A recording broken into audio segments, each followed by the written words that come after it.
Extra Yarn by Barnett, illustrated by Jon Klassen.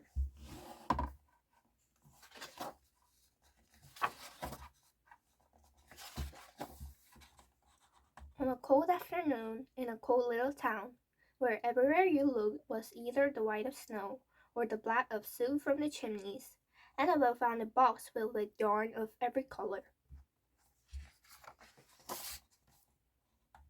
So she went home and knit herself a sweater. And when Annabelle was done, she had some extra yarn. So she knit a sweater for Mars too. But there was still extra yarn. And when Annabelle and Mars went for a walk, they pointed and laughed and said, "You two look ridiculous." "You're just jealous," said Annabelle. "No, I'm not," said Nate. But it turned out he was.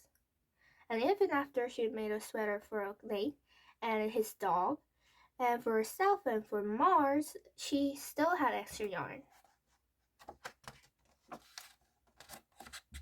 At school, Annabelle's classmates would not stop talking about her sweater.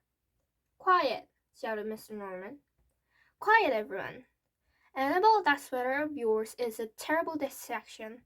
I cannot teach with everyone turning around to look at you." "Then I'll knit one for everyone," Annabelle said, "so they won't have to turn around." "Impossible," said Mr. Norman. "You can't." But it turned out she could, and she did, even for Mr. Norman. And when she was done, Annabelle still had extra yarn. So she knit sweaters for Mom and Dad, and for Mr. Pendleton, and for Mrs. Pendleton, and for Dr. Palmer, and for little Louis.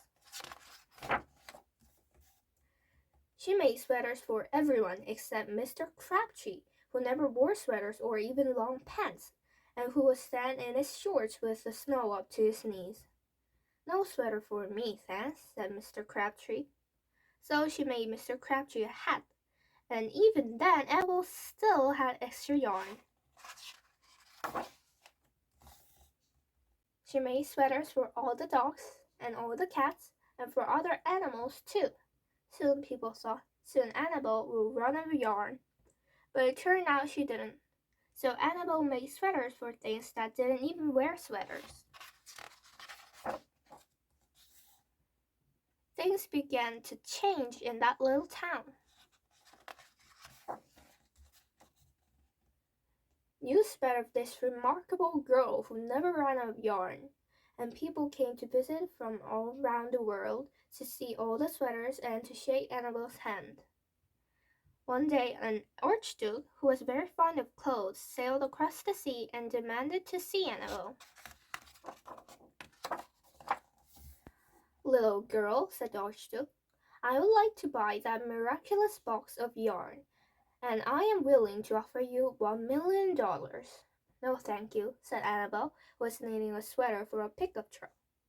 The archduke's mustache quivered. "2,000,000, he said. Annabelle shook her head. "No, thanks." "10,000,000, shouted the archduke. "Take it or leave it." "Leave it," said Annabelle. "I won't sell the yarn." And she didn't.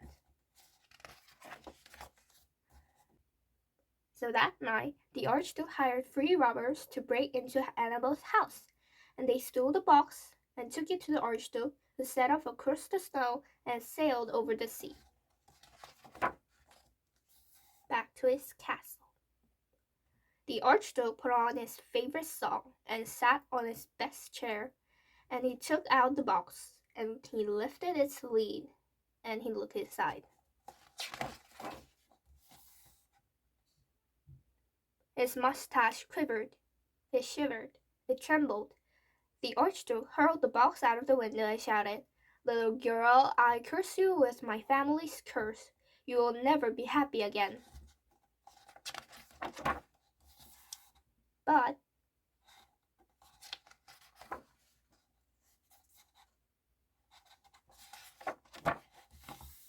it turned out she was.